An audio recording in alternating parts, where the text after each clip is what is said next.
Assim que se soube que ia ter um show da Legião Urbana aqui em Brasília, os planos já estavam, o pessoal brincava, dizendo que a galera ia vender a bicicleta, se não tivesse a bicicleta, vendia a mãe para ir no show do Legião.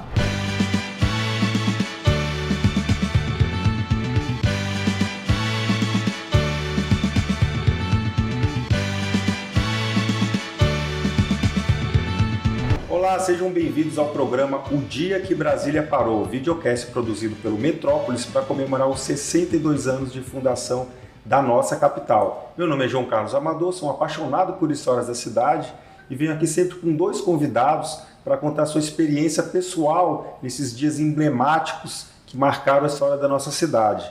O videocast O Dia que Brasília Parou é oferecido pelo Seibin Medicina Diagnóstica e conta com o apoio da Universidade Católica de Brasília, o Boticário, Senac, Só Reparos, Guaranacoate, Claro, Hospital Anchieta, Capital de Prêmios e BSB Memo. O nosso episódio de hoje vai relembrar o último show da Legião Urbana aqui em Brasília, que aconteceu no dia 18 de junho de 1988. E foi marcado por grande expectativa, tanto por parte do público quanto por parte da banda, mas que terminou numa grande confusão que é relembrada até hoje. Nossos convidados são Marcelo Amaral, um dos produtores do show, e a Lorena Santos, que tinha 16 anos na época e era uma das espectadoras no evento. Marcelo, muito obrigado por ter vindo. Lorena, obrigado pela presença. Marcelo, começo perguntando para você. A sua produtora estava bem no início, né, quando você pegou esse show, agora eles, e já com uma grande responsabilidade de produzir esse evento. Como que a Legião chegou até você? É um prazer muito grande estar aqui, participando desse programa, O Dia que Brasília Parou.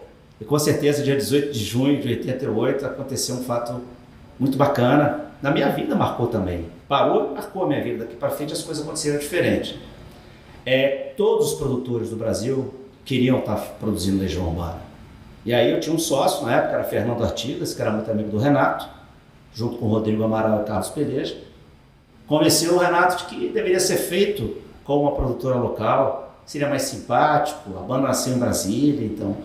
E aí assim foi feito. Os produtores de São Paulo queriam de qualquer forma estar fazendo essa turnê, que era uma turnê que a Legião Urbana estava fazendo. Do Que País é Esse, né? Do álbum, exatamente. Né?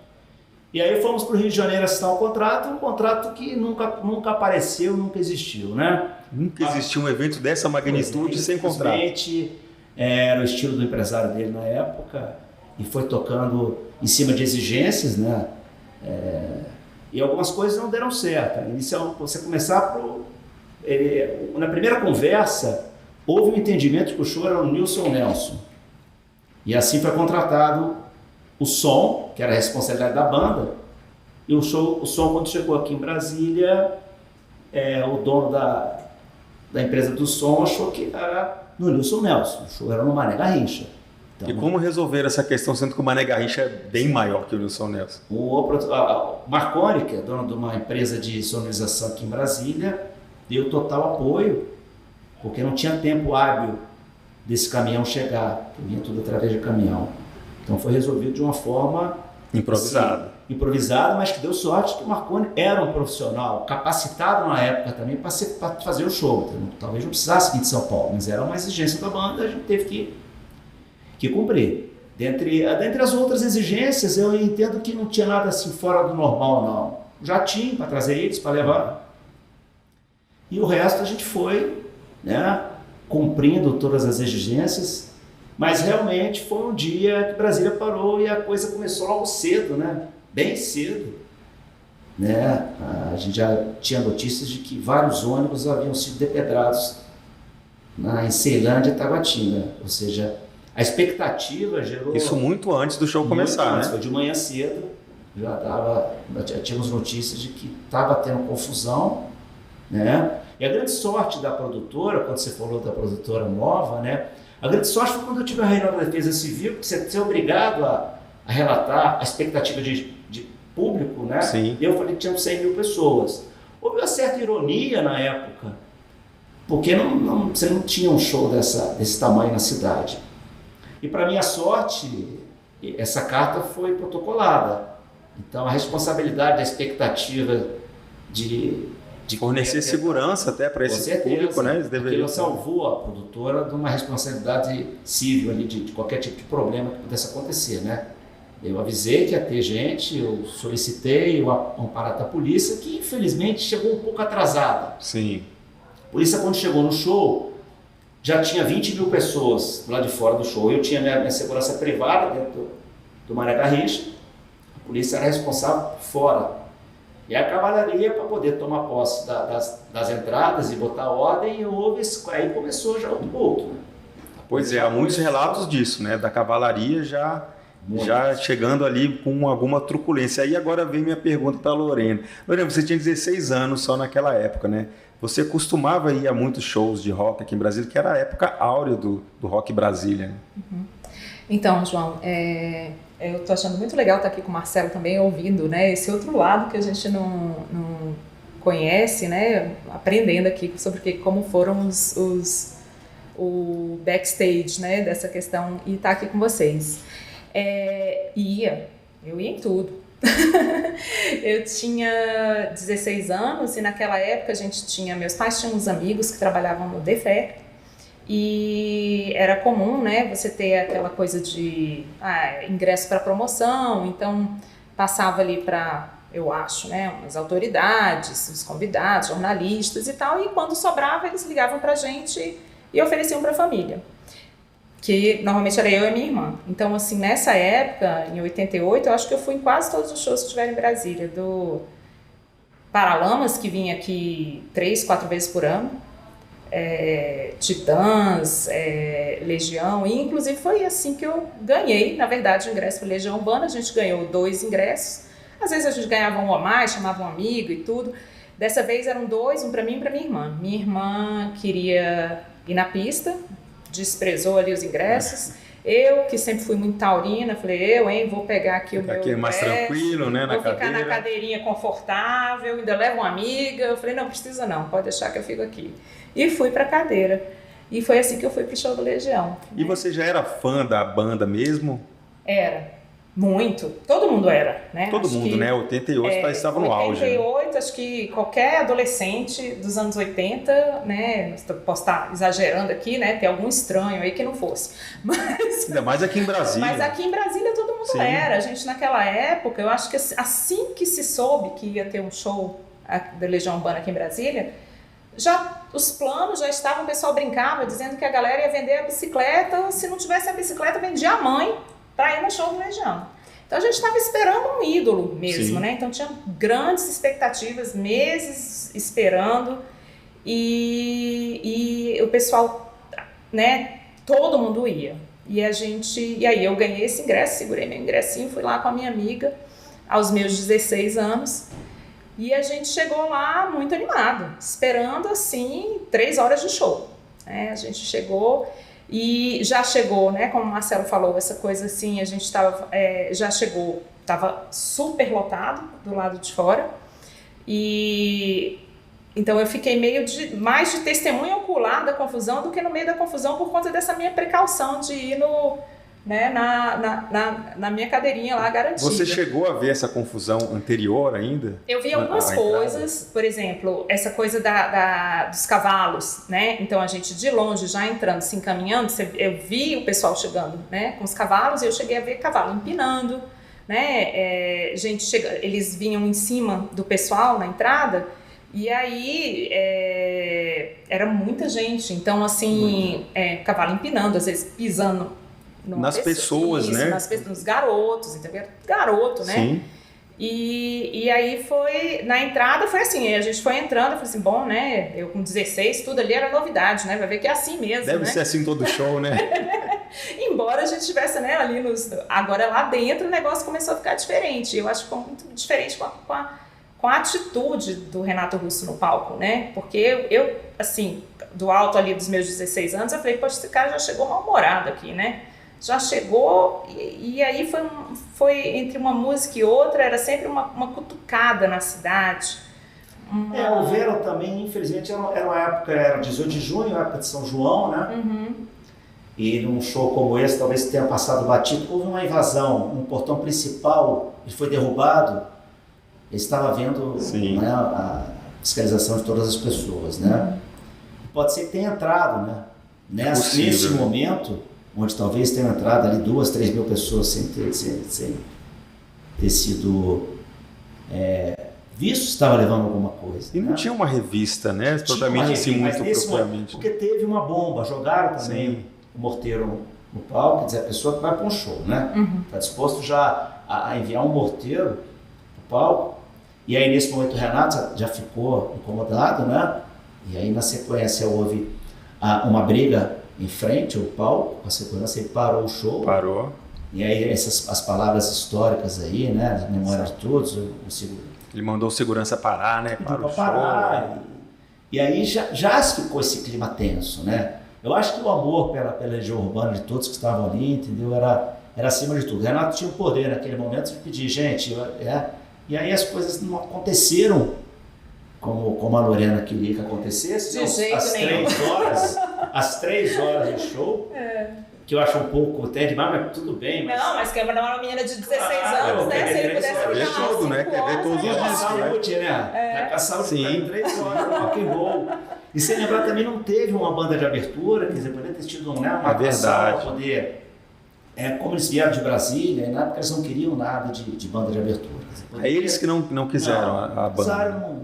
Sim. Eu não tinha acesso com a banda, tá? Eu não tinha. Apesar de depois fiquei amigo do Marcelo Bonfá, numa outra situação, mas eu não tinha esse acesso. O contato era com o empresário mesmo. Eu acho que hoje os grandes eventos, né, eles têm ali umas atrações que fica distraindo, né? Alguns DJs atrai para cá um pouco, bota uma banda local no palco, mas... Mesmo do Sting, né, que veio depois. Foi Capital Inicial, né? Abriu o Sting.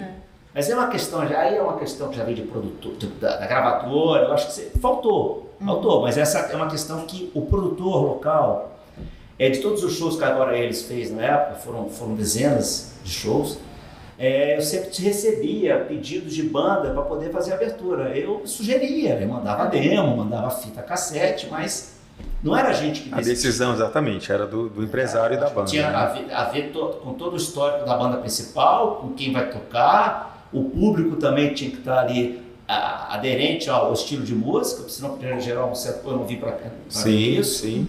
Mas o da Legião Urbana foram eles o grande astro daquela noite de 18 de junho.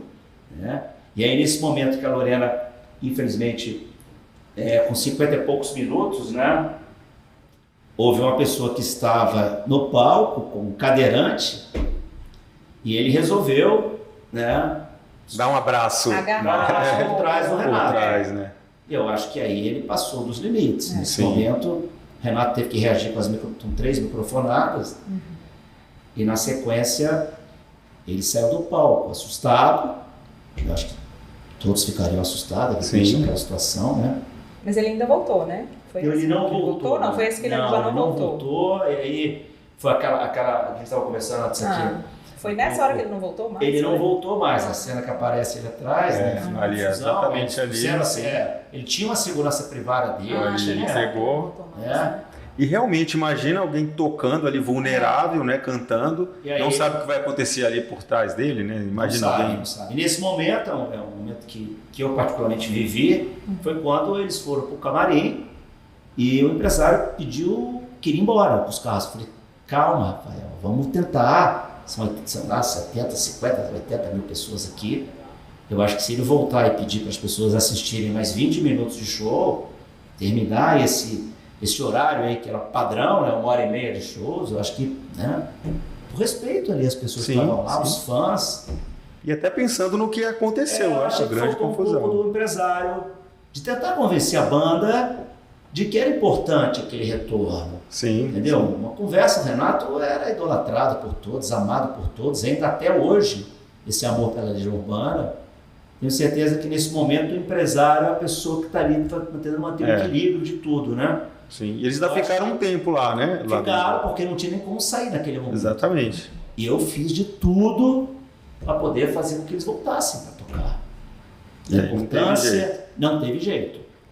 Não teve jeito, ele queria ir embora, ele queria cadê os motoristas, os carros, ele ir embora.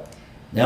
Porta trancada, camarim trancado, E o público impaciente, né, Aurélio? Você viu isso acontecer? A gente estava lá, eu pelo menos, né? A gente estava lá sem entender o que estava acontecendo, porque, bom, eu acho que ele, na verdade, assim, depois que aconteceu, acho que a minha interpretação de menina de 16 anos naquela época é que ele surtou mesmo, que ele de repente veio para um show aqui, ele saiu daqui de shows menores que ele tinha feito, né?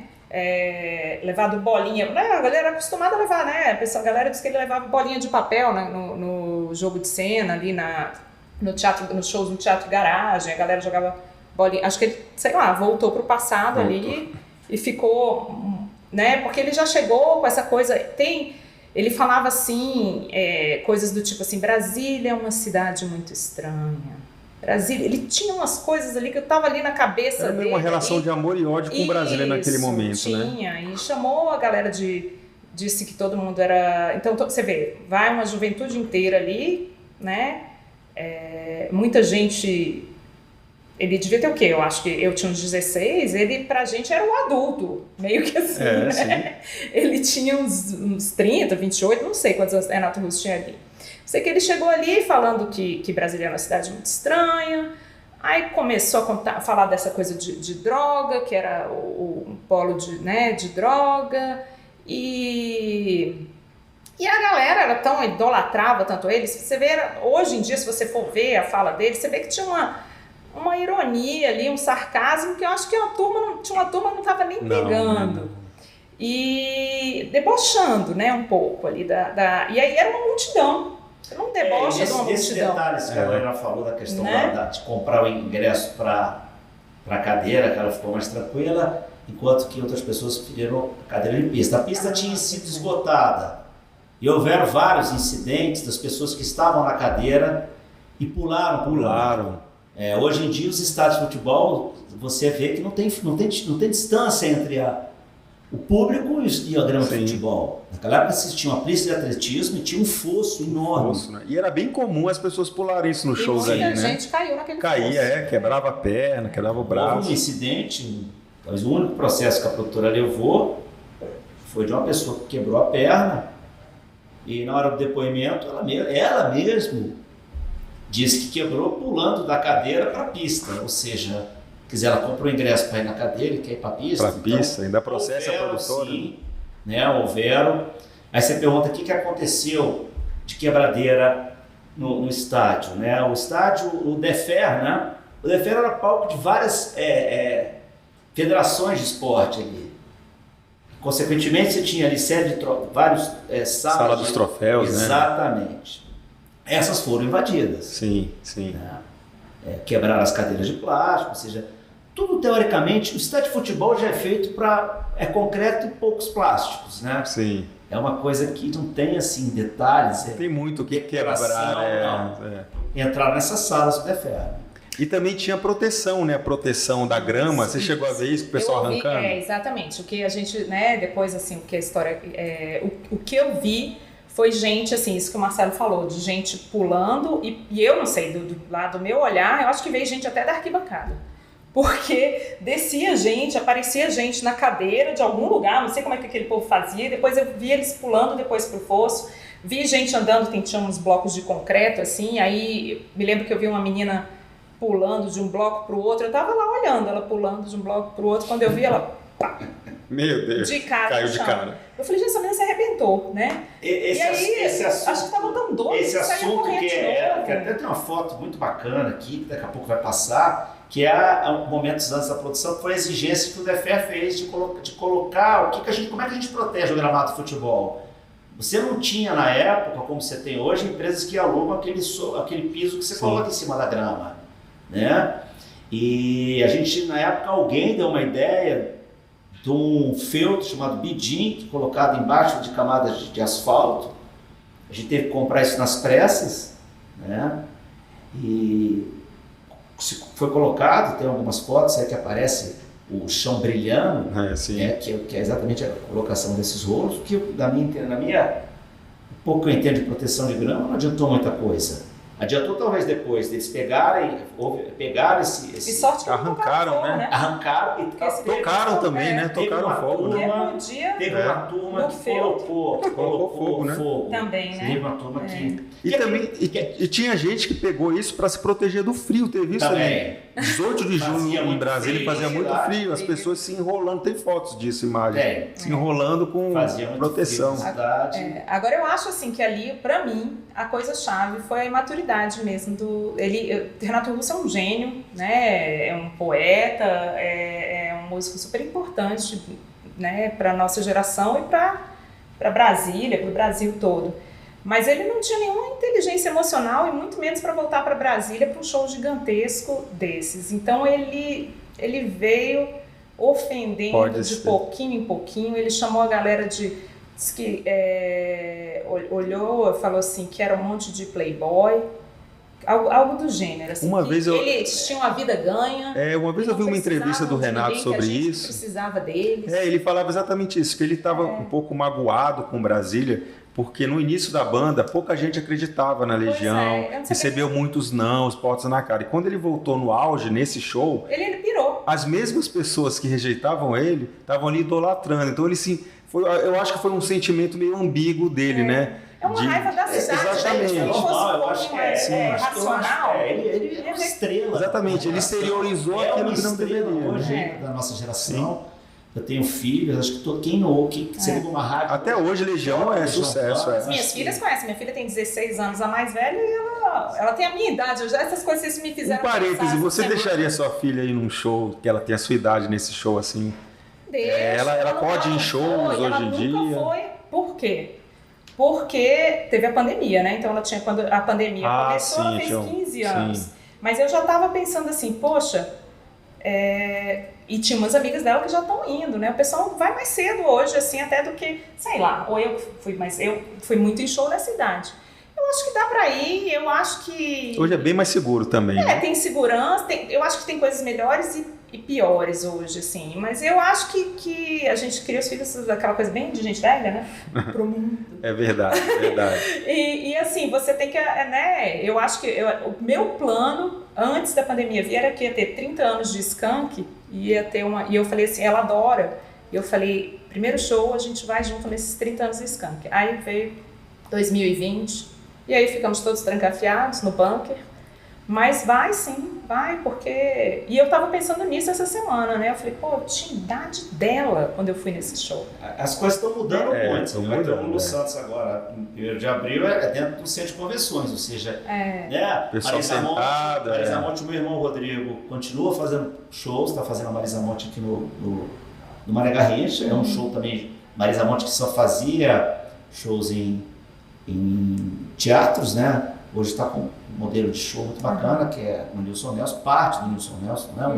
Como eu havia explicado, pega um pedaço do Nilson Nelson e faz toda a estrutura ali, né? Agora, voltando a falar do momento mais, aonde você falou um pouco aqui, é a hora de acender a luz, né? A hora que você acende a luz... Oficialmente acabou o show. Eu tentei de todas as formas fazer com que a gente fosse mais um pouco ali na frente, né?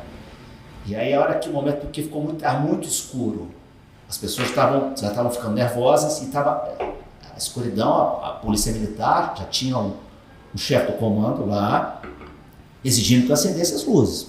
Sim. E fazendo de tudo, porque na hora que você acende a luz, eu não vou dizer que você tem aí 100% de chance de não acontecer mais o show. Porque eu poderia apagar a luz e ele voltar a tocar. Isso acontece no bis quando a banda volta, né? Só que as pessoas ali talvez não entendessem que ele poderia voltar. Né? Que deu a... Simplesmente aí começou, né? Ao chão, enfim. Graças a Deus, gente, estou vendo essas cenas aqui que realmente... Graças a Deus não houve... Ninguém morreu no show. Foram 400 feridos, né? A média. 400 feridos, né? Pra ver que o pessoal não era tão malvado assim, né? Houve mais de 50 mil essa pessoas. pichação aí no dia seguinte, na quadra do 303, que ele morava no posto lá. Eu acho que tudo era o amor que tinha por ele, gente. Eu sempre defendo, né? Eu passei por um momento muito difícil que foi no dia seguinte, né? Foi no dia seguinte, foi uma coisa muito complicada. Porque se eu estou ligado à televisão, o Fantástico começou logo de manhã, a Rede Globo já tinha a manchete do Fantástico avisando que 400 quebrados, 400 pessoas feridas, pancadaria de show da Legião Urbana. Isso aí foi gerando muita angústia em Sim. todos, porque ninguém queria que isso acontecesse, né? Isso aí não foi uma coisa legal. Você parou a cidade. Mas os finalmente... Ninguém ia vender a bicicleta, né, Pois Marcelo? Vendeu a bicicleta, ficou sem a bicicleta, sem show. Consequentemente, a minha segunda-feira foi muito E complicada. como isso afetou na sua empresa? Você mudou alguma coisa com o procedimento? Olha, na segunda-feira foi muito, muito difícil, porque toda a imprensa, depois do Fantástico, depois do Fantástico fazer a matéria que fez, a imprensa estava na porta da minha casa. Eu tinha 20 anos, então eu fui para a Rede Globo, dar uma entrevista, ou seja... E aí a pergunta que foi feita, e aquela velha engasgada que dá, de quem é o culpado? Sim. Quem é o culpado do jogo? Eu acho que houve uma série de Foi uma fatos. série, né? Com certeza. Que deu no que deu. Talvez um pouco da parte de cada um teve um pouco da culpa. Sim, certo? sim. A questão das pessoas já chegarem no clima de quebrar ônibus, não precisava disso, gente. Vai para o show, ver o show. A cidade estava nesse clima, né? Tinha acontecido o tava badernaço 2 anos antes. Quebra-quebra na rodoviária era comum, quebra-quebra em todo lugar era comum, né? E aí teve a questão do atraso da Polícia Militar na colocação. É muito importante ter uma estratégia. Apesar de depois deram total apoio até o final do show, até o fim. E aí eu acho também, né, gente, que existia ali, a gente estava saindo ali de uma ditadura militar, então esse negócio de o que é polícia para quem precisa, polícia para quem precisa de polícia, a polícia não sabia lidar com gente jovem, Tinha a não isso, ser né? que fosse descendo cacete. Sim, Né? sim. Que é um resquício, uma coisa que a gente herda até agora. Então já chegou, como disse o Marcelo, chegou atrasado talvez para um negócio tão grande. É verdade. Esse seria o maior show de Brasília em todos os tempos, Você né? perguntou, João, o que eu teria feito, né? Eu acho que a gente aprende com os erros, né? Houve erro, aí eu me coloco também nessa de quem é o culpado. A produtora pode ter tido alguns erros, entendeu? De só ouvir as exigências. O palco foi muito baixo. Sim. O palco eles queriam ter ali a questão da sinergia do Renato com a plateia, mas ele foi exageradamente baixo, entendeu? E a sinergia dele também não estava muito boa. Estava das melhores. Houve sinergia. Aí talvez a emoção. Sim. Tudo contribuiu, né? Tudo Como a gente contribuiu. falou já aqui no início, ou seja, foi um dia que a cidade parou mesmo, entendeu? E aí talvez essa somatória de coisas aí tenha trazido esse final infeliz, né? E a confusão continuou, porque teve quebra-quebra na rodoviária depois, viraram ônibus. Foi. Porque aí quando você começa, né, com a multidão, você dispara ali, né? Você tem um disparador, aí para você depois controlar a multidão já não tem mais, porque, né, gente louca tem em tudo que é lugar. Eu acho que se fosse uma multidão de 50, eu que a gente estava, né, pensando antes aqui, se fosse uma multidão de 50 mil loucos, né, não tinha sobrado. Primeiro que o Renato Russo tinha morrido soterrado em latinha, né? Porque, então, as pessoas ficaram com medo também. Ninguém quer confusão. A gente foi embora. Para que criar confusão, as pessoas queriam ir embora. Certamente foi uma minoria ali dos 50 mil pessoas, né? Claro, sempre não tem foi, isso, né? É aquela torcida de futebol. O cara que vai lá e faz acendeu o barril de pólvora e a torcida quem distrai, né? Faz mais, ocupa mais espaço, né? Com certeza.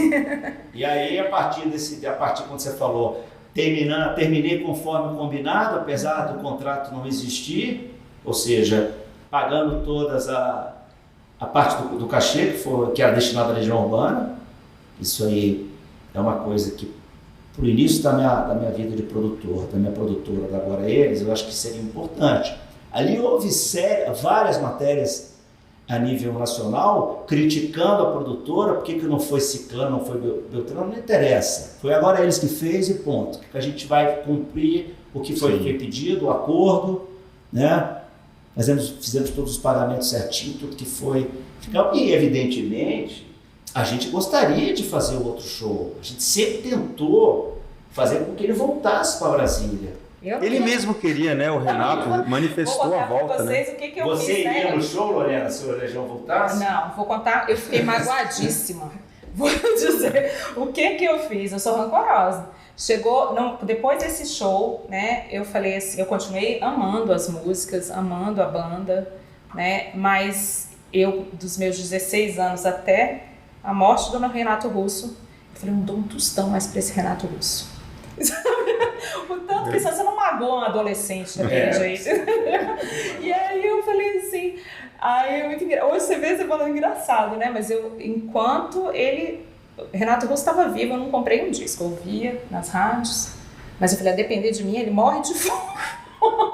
Acabou não vi, pois é, que pena, né? Ia ser uma coisa assim, bem pensada. E adorava as músicas. Mais bem, os erros que a gente, infelizmente... Certamente seria um show de sucesso se ele tivesse voltado, né? A não ser que ele desse um ataque, né, gente, de novo. Acho que ele estava mais maduro já, acho que aí ele ia voltar com outra cabeça, né? Talvez mais elaborada. Eu entendo que seria uma forma de voltar por cima, mas infelizmente ele nos deixou. Faz parte da história. Mas ele continua né? Corações.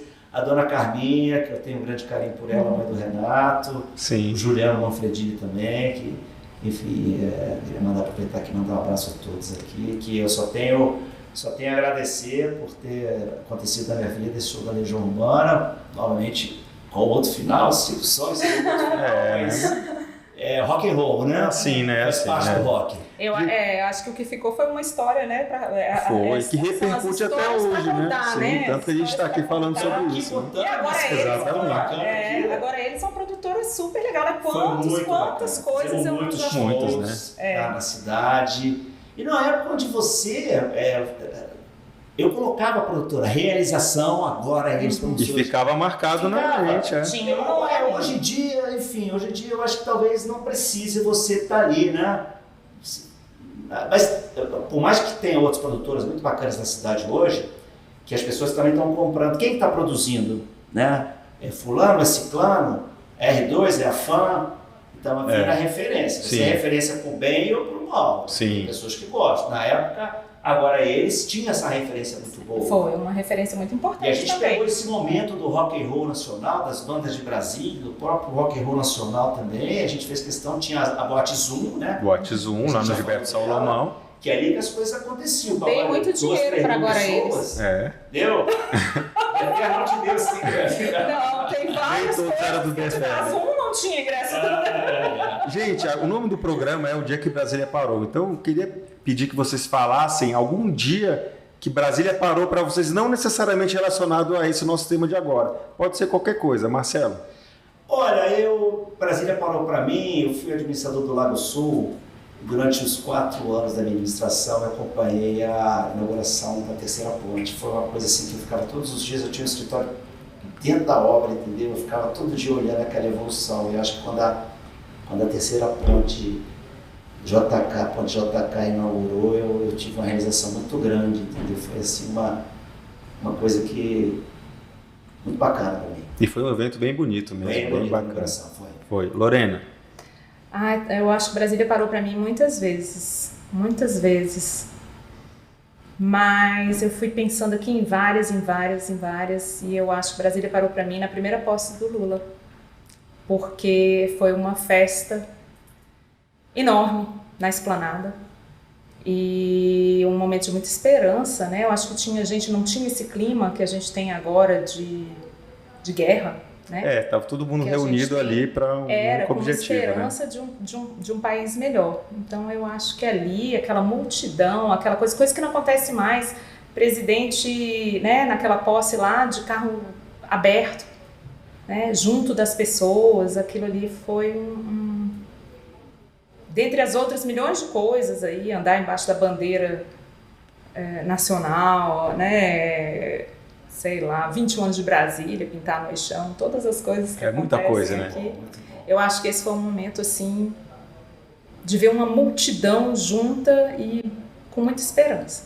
Legal. Gente, eu queria dar também para vocês brindes dos nossos patrocinadores. BSB Memo e Seibe. Ai, que lindo. 2 empresas de Brasília, Marcelo. Que legal. Lorena. Aqui do laboratório Seibe. Gente. Vocês lembrarem aqui do... Obrigada. Que hoje seja um dia também que vocês guardem na memória.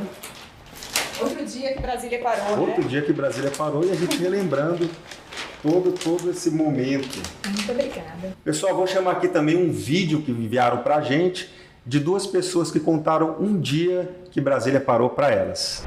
Essa história com Brasília, a minha, né, brasiliense, nascido e criado, já começa com... Eu buscava uma assinatura. Eu tenho uma paixão por Brasília, por ser de Brasília. Eu queria uma assinatura que indicasse Brasília. Brasília tem 3 símbolos: um religioso, que é a catedral, um administrativo, que é o Congresso, e um artístico, que é a terceira ponte, né? Hoje temos esses 3 símbolos aí que identificam Brasília facilmente, além dos ipês amarelos. E aí, a minha assinatura hoje é o formato do Congresso, as 2 torres e as 2 bacias. E, exatamente, pensa, as 2 torres e as 2 bacias é a minha assinatura, por conta do vínculo administrativo, né? E quando nós fomos nos casar, eu pedi para minha noiva, né, que hoje é minha esposa, que eu queria 2 coisas. Uma é que ela entrasse de véu na igreja, né, a noiva mais linda que Brasília já viu, e que a gente se casasse na catedral, né? Fui até a catedral, é um processo um pouco mais complexo do que o normal, um pouquinho mais caro, mas nós fizemos um esforço para nos casar na catedral. E nós tivemos que moldar o nosso casamento quase todo pela catedral, né? Porque tudo para a catedral é um pouco mais especial. A banda tem que ter um tom diferente, a ornamentação é um pouco diferente, mas nós fizemos esforços para casar na catedral, porque a gente queria esse vínculo, né, de Brasília. Foi uma cerimônia linda, na catedral em cima, todo de vidro, né? Toda de vidro. Aí quando a gente entrou, não tinha nem sinal de chuva. Quando a gente entrou, começou uma chuva enorme em cima da catedral. Foi muito lindo, e quando acabou a cerimônia, a chuva sanou. Então, assim, Brasília é presente na nossa vida de várias formas, com momentos marcantes e importantes pra gente, né? Como o nosso casamento, como a assinatura de todos os contratos que fazem a diferença na nossa vida, como compra, né, do nosso carro, de imóveis. Então, assim, Brasília está enraizada no nosso coração, exatamente. Brasília é nossa. Que bacana. Terminando agradecendo Marcelo, Lorena, muito obrigado pela presença. E quem quiser acompanhar todos os episódios do nosso programa especial, é só acessar as redes e o site Metrópolis. Vão ter lá outras histórias, como a vinda do Papa em 1980, como os protestos dos caras pintadas, a Constituinte, tem muita coisa bacana. Acessem lá e feliz aniversário de 62 anos para Brasília.